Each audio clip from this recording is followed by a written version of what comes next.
Durante uma grande campanha na cidade de Oakland, na Califórnia, em 1922, Aimee Semple McPherson foi inspirada a chamar sua mensagem de quadrangular, através de uma pregação sobre a visão do profeta Ezequiel dos 4 querubins com 4 rostos, que simbolizavam o quádruplo ministério de Jesus Cristo, o Salvador, o batizador com o Espírito Santo, o grande médico e o rei que há de voltar para arrebatar a sua igreja. Sua mensagem nunca mudou, mas recebeu nova ênfase quando ela começou a proclamá-la com o nome dado por Deus. Evangelho Quadrangular.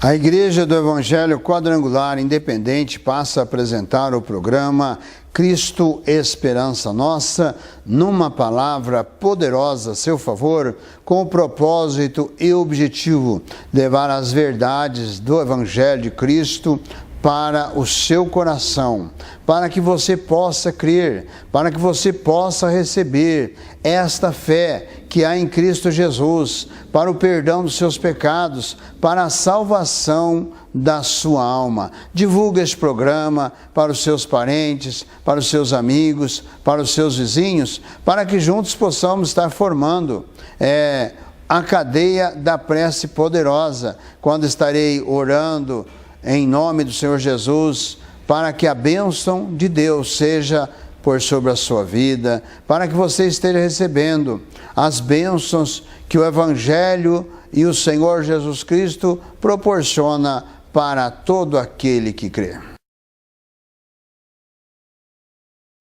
Na carta aos Romanos, capítulo 16, do versos 17 ao 20, o apóstolo Paulo escreve: E rogo-vos, irmãos, que noteis os que promovem dissensões e escândalos contra a doutrina que aprendestes, desviai-vos deles, porque os tais não servem ao nosso Senhor Jesus Cristo, mas ao seu ventre, e com suaves palavras e lisonjas enganam o coração dos simples.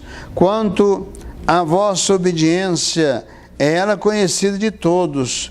Comprazo-me, pois, em vós, e quero que sejais sábios no bem, mas simples no mal.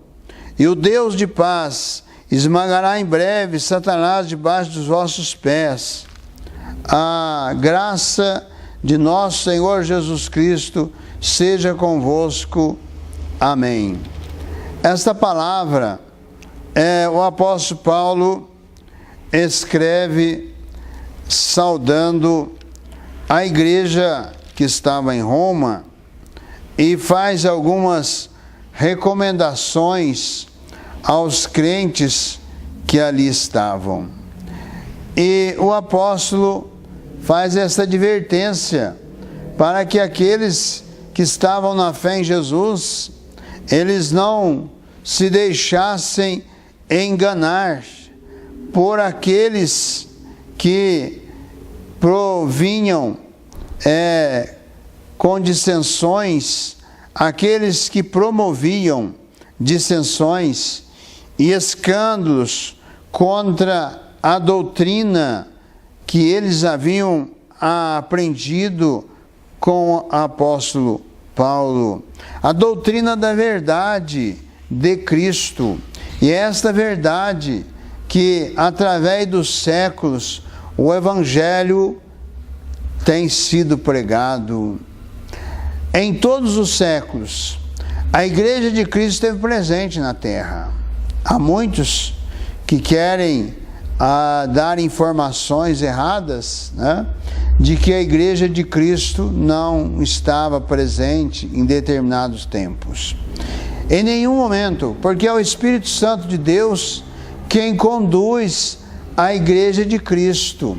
Em nenhum momento, em nenhum século, a Igreja deixou de estar presente, porque o Espírito Santo de Deus, ele só mesmo vai subir com a igreja no arrebatamento. Enquanto não houver arrebatamento, a igreja está presente, a obra do Espírito Santo está presente. Por isto, estas informações são errôneas. E é por isso que nós queremos trazer aqui nesse programa Cristo Esperança Nossa, para você que nos assiste, algumas informações, para que você possa entender e compreender como que foi o andamento desde os tempos apostólicos até os dias de hoje. Por exemplo, quando tivemos a reforma de Martinho Lutero, dá-se a impressão que tudo começou ali. Não, a reforma de Martinho Lutero, ela foi um protesto contra o Papa, foi um protesto contra a administração romana, que estava oprimindo os padres, aquela administração que estava trazendo um transtorno. E hoje, muitos segmentos evangélicos estão seguindo as mesmas ações que os papas seguiram, oprimindo os padres. Foi um protesto de Martinho Lutero com a palavra de Deus, com a Bíblia, contra as ações que a igreja romana estava praticando. E então surgiu o protestantismo, surgiram aqueles que no protesto de Martinho Lutero, surgiram outros movimentos. Surgiram luteranos com Martinho Lutero e outros movimentos também surgiram. Mas a igreja de Cristo estava presente. A igreja não estava ausente. Só que a igreja estava sendo perseguida. E com esse movimento de Martinho Lutero, a igreja também passou a ter uma liberdade para poder anunciar as verdades do Evangelho. O que o apóstolo Paulo fala aos crentes de Roma é uma advertência. E nós vemos que pelas ações, a igreja, no final do primeiro século, ela precisou de se organizar. Havia muitos cristãos, mas estavam desorganizados. E o movimento herético dos gnósticos, gnóstico significa conhecimento, era uma seita, era uma heresia que já existia antes de Cristo. E no tempo apostólico, esta seita se aperfeiçoou, inclusive fazendo uso de algumas mensagens do apóstolo Paulo e aplicando a adoração a anjos e aplicando várias coisas nos cultos que os apóstolos pregavam contra. Por isto, houve um grande crescimento desta seita e houve uma necessidade dos cristãos se organizar. Então eles criaram os bispos, que passaram a administrar um grupo de cristãos. Mais ou menos 7, 8 bispos foram elevados para administrar os cristãos. E aconteceu que em dado momento, um bispo foi conspirando contra o outro. E a partir do momento que aquele bispo caía, aquele outro tomava conta do seu rebanho. No final das contas, ficou o bispo de Roma e o bispo de Constantinopla. E então o bispo de Roma, usando de um artifício, derrubou também o bispo de Constantinopla e ficou dominando todo o mundo cristão da época. Aí no século III vem Constantino Porque o único reino que o Império Romano não conseguiu derrotar foi o reino de Cristo. Foram os cristãos. Por isso Constantino se deu de convertido e propôs uma união com os cristãos que já estavam debilitados, muitos decepcionados, porque Jesus promete no capítulo 14 do Evangelho de João que quando o Evangelho fosse pregado em todo o mundo, ele voltaria para arrebatar a sua igreja. Eles pregaram o Evangelho em todo o mundo da época, mas Jesus não voltou. E isto foi uma causa de muitas decepções, muito enfraquecimento. E quando Constantino vem e propõe esta união, para que então os cristãos passassem a ter direito a moradias, ter direito de posse de terras que não tinham, então eles aceitaram esta proposta do imperador romano Constantino. E com isto Constantino trouxe também com ele o paganismo. E houve a mistura do paganismo com o cristianismo. E depois, com a queda do Império Romano, então o bispo de Roma passou também a administrar a área política. E nenhum rei subia num trono sem a anuência do bispo de Roma.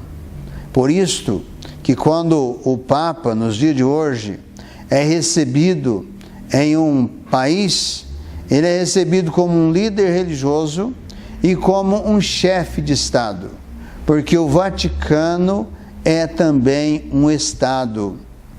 E por isto que veio acontecendo a história da Igreja Romana, que nós queremos passar no nosso programa, a síntese histórica por ordem cronológica da origem dos dogmas e inovações da Igreja Romana, que até nos dias de hoje são praticados não só pela Igreja Romana, mas são praticadas por algumas vertentes que se dizem evangélicas. São heranças espirituais, são heranças que ainda têm uma grande influência, porque a Igreja Romana tem um grande papel a desempenhar segundo a palavra de Deus. Por isto, no ano 310 depois de Cristo, começa a vida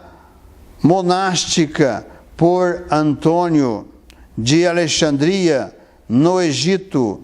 Mas esses primeiros monges procuravam no trabalho comum que faziam o seu próprio sustento.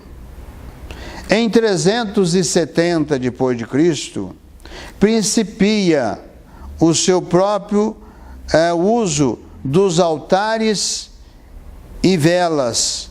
Pelo fim do terceiro século que ocorreu isto, o uso dos altares e velas. O culto dos santos foi introduzido por Basílio de Cesareia e Gregório Nazianceno. Também apareceu pela primeira vez o uso do incenso e turíbulo na igreja, pela influência dos proselitos vindos do paganismo. Em 400, Paulino de Nola ordena que se reze pelos defuntos e ensina o sinal da cruz feito no ar. No ano 590, Gregório o Grande origina o purgatório. No ano 607, o assassino, imperador Focas, dá ao bispo de Roma o direito de primazia universal sobre a cristandade, depois do Segundo Concílio de Constantinopla.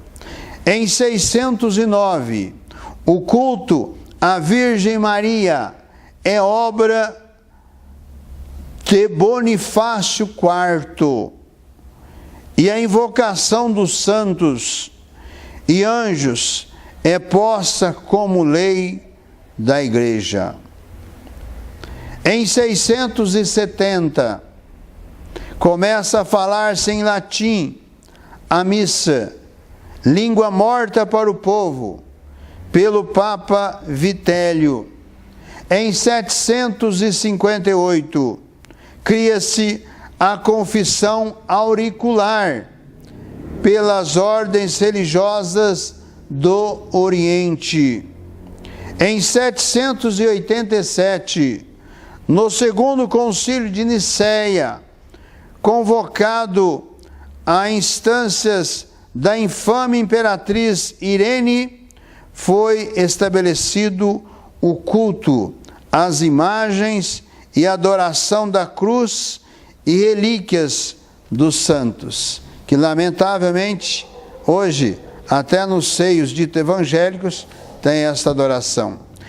No ano 795, o incenso foi posto por lei nas cerimônias da Igreja por Leão III. Em 803, foi criada a festa da Assunção da Virgem pelo Concílio de Magúncia. Em 818, aparece pela primeira vez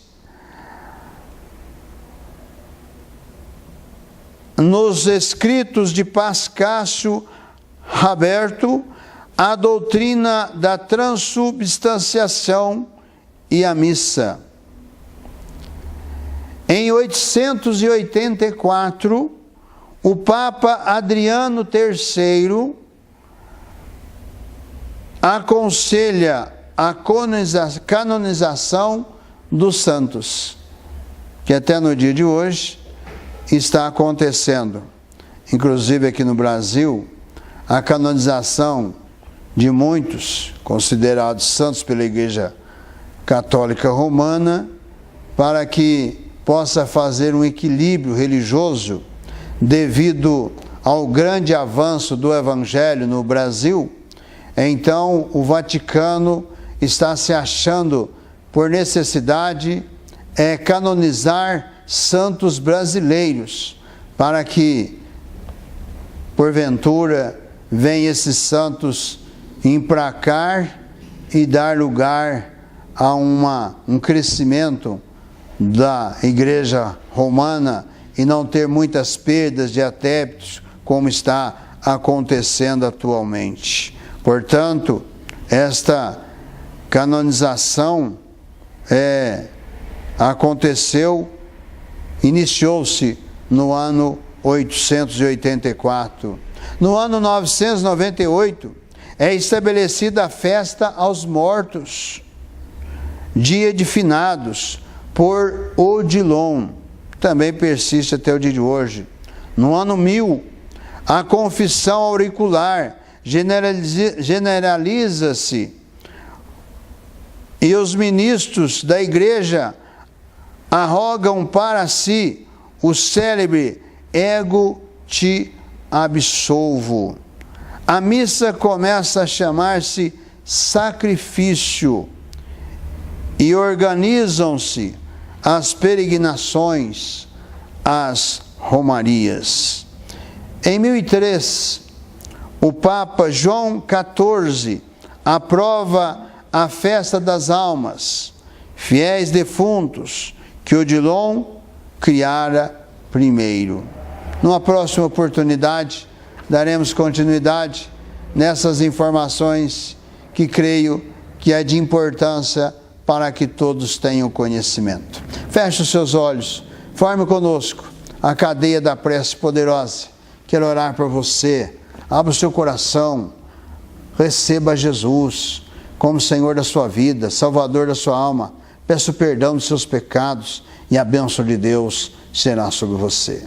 Senhor Jesus, de todo poder, de toda graça, juntamente, Senhor, com essa vida que me assiste nesta hora, formamos a cadeia da prece poderosa. Vem, ó Santo Deus, nesta hora, de encontro a cada coração, de encontro, Senhor, a cada entendimento, de encontro, Senhor, a cada vida, que o Teu Espírito Santo esteja clareando, Senhor, a cada entendimento. Toca nesta hora com a Tua bênção, ó Deus, sobre esta vida, Senhor, que aceita, recebe a Ti como Senhor da vida, Salvador da alma. Ó Senhor Jesus, se arrependendo dos seus pecados, passa virtude nesta hora, para que esta vida seja mudada e transformada no poder de Deus. Toca com a Tua bênção, por sobre aqueles que estão enfermos, doentes, problemáticos, perturbados. Toca nesta hora, passa a virtude do Teu poder, porque no Teu santo nome, Senhor Jesus, eu repreendo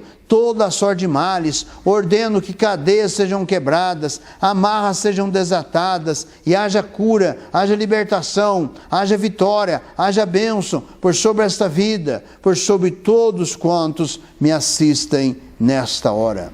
Volte a estar conosco no próximo programa Cristo, Esperança Nossa, sempre numa palavra poderosa a seu favor. Divulgue este programa para os seus parentes, para os seus amigos e para os seus vizinhos. Participe conosco com o Mensageiro da Esperança. Faça sua oferta através da Caixa Econômica Federal, agência 0145, conta corrente 504-400, a operação 003, Igreja Quadrangular Independente.